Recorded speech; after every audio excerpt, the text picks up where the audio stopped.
Hello everyone, welcome to channel learn with ease.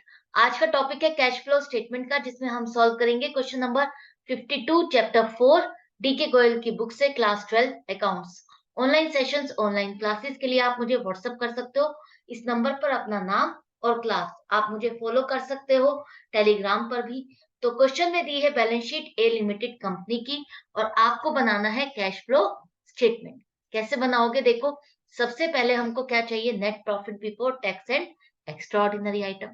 और उससे पहले भी हम क्या बनाते हैं, नेसेसरी अकाउंट्स, जिसमें हम एसेट्स के अकाउंट्स बनाते हैं ताकि हमें मिसिंग इंफॉर्मेशन मिल सके।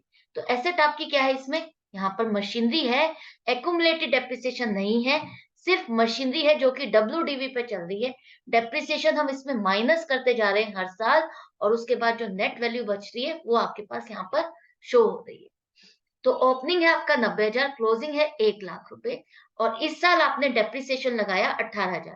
तो डेप्रिसिएशन लगाया तो इसी अकाउंट से आप माइनस करोगे 18,000। एक्यूमुलेटेड डेप्रिसिएशन अकाउंट नहीं होता तो हम डायरेक्टली एसेट में से माइनस करते हैं डेप्रिसिएशन को।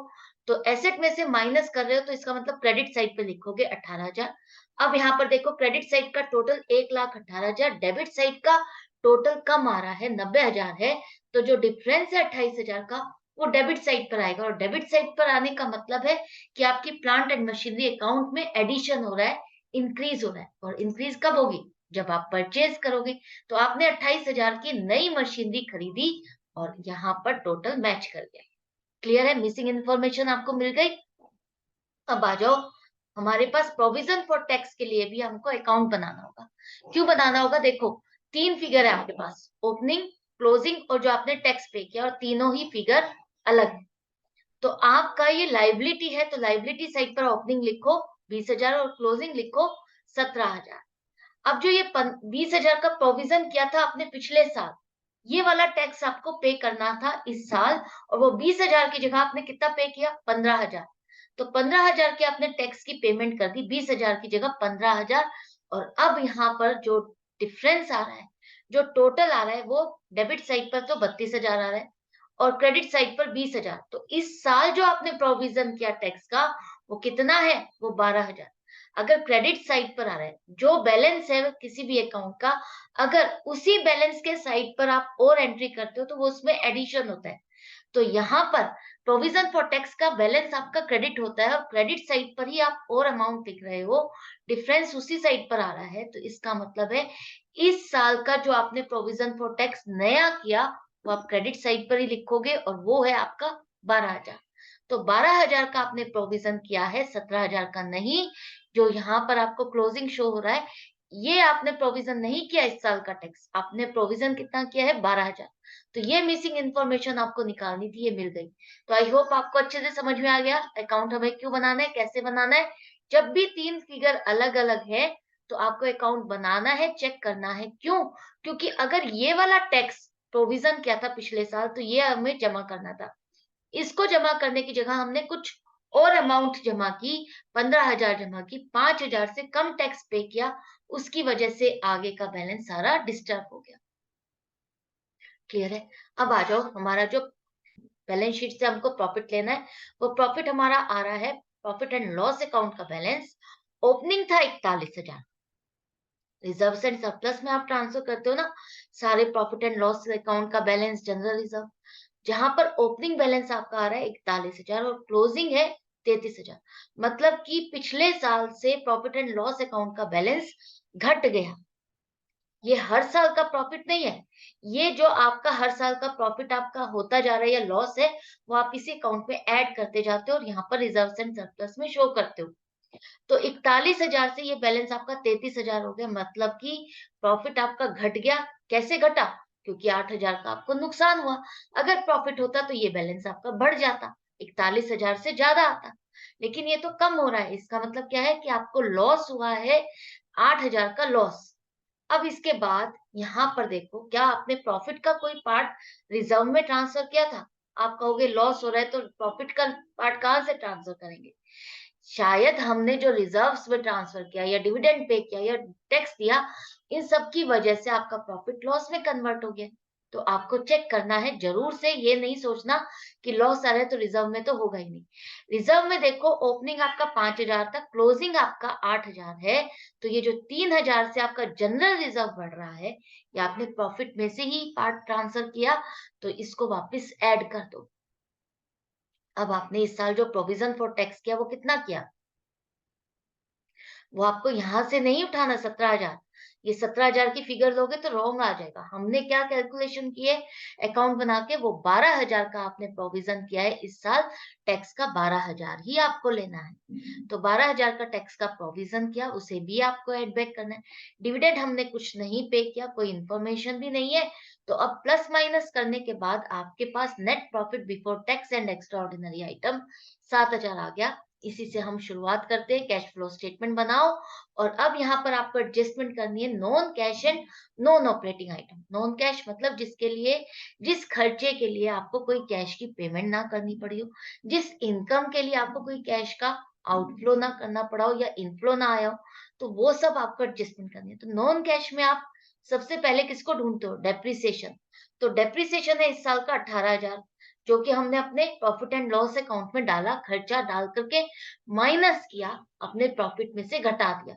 लेकिन इस खर्चे की वजह से कैश का कोई आउटफ्लो नहीं हुआ, पेमेंट नहीं हुई, तो हम इसको ऐड बैक करेंगे। क्या कोई और खर्चा है ऐसा? और कोई खर्चा नहीं है, लेकिन नॉन ऑपरेटिंग एक्सपेंस है। कौन सा है? यहाँ पर देखो, आपने इंटरेस्ट की पेमेंट की है 3,000 की लॉन्ग टर्म बोरोइंग्स पर। लॉन्ग टर्म बोरोइंग्स पर आप जो पैसा लेते हो, उस पर जो इंटरेस्ट देते हो, वो आपका फाइनेंस एक्टिविटी में आएगा, ऑपरेटिंग एक्टिविटी में नहीं आएगा। तो ये खर्चा भी जो आपने प्रॉफिट में से माइनस किया हुआ है, हम इसको वापस ऐड कर देंगे, क्योंकि ये हमारा ऑपरेटिंग एक्टिविटी से रिलेटेड नहीं है। हम इस खर्चे को फाइनेंस एक्टिविटी में माइनस करके दिखाएंगे। तो 21,000 का आप प्लस कर दो। अब आपका आ गया operating profit before working capital changes 28,000। अब इसमें हमें एडजस्टमेंट करनी है करंट एसेट्स और करंट लाइबिलिटीज की।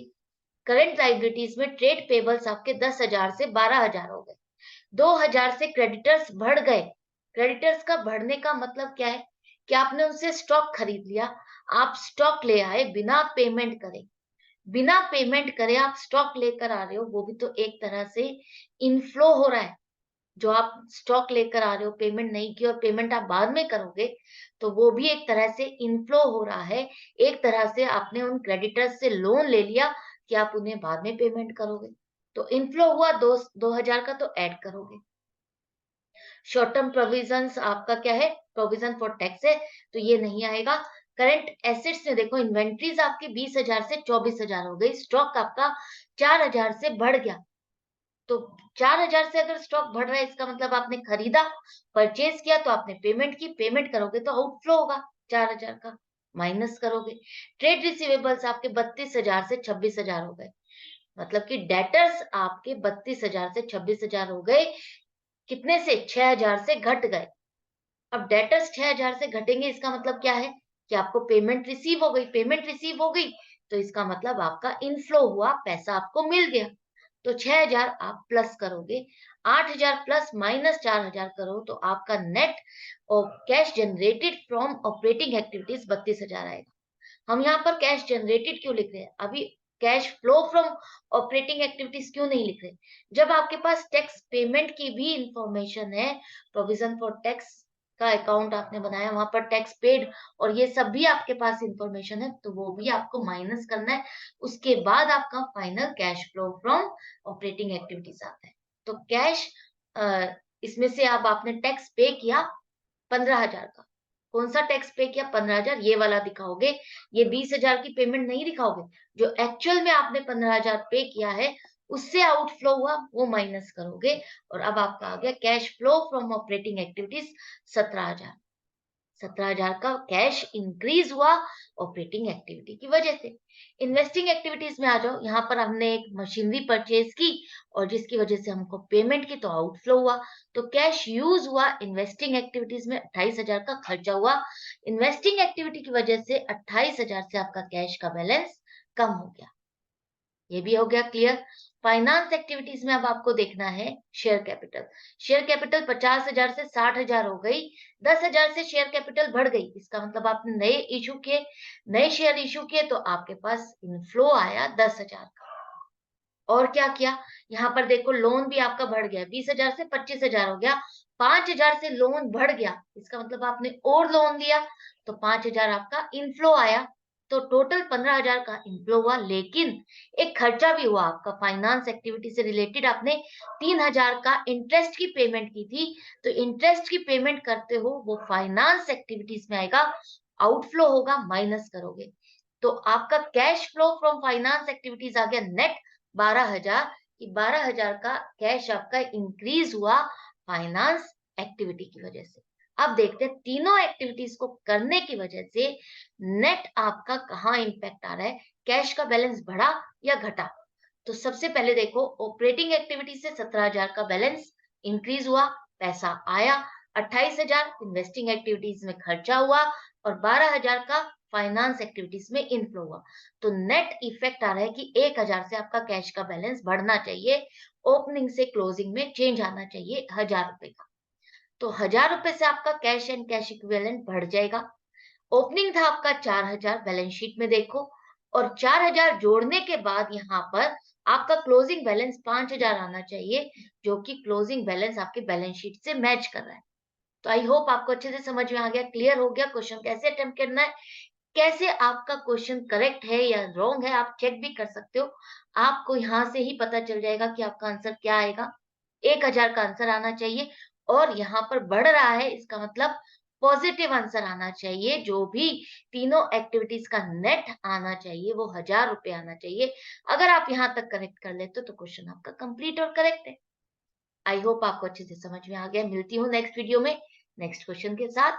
Good bye and take care.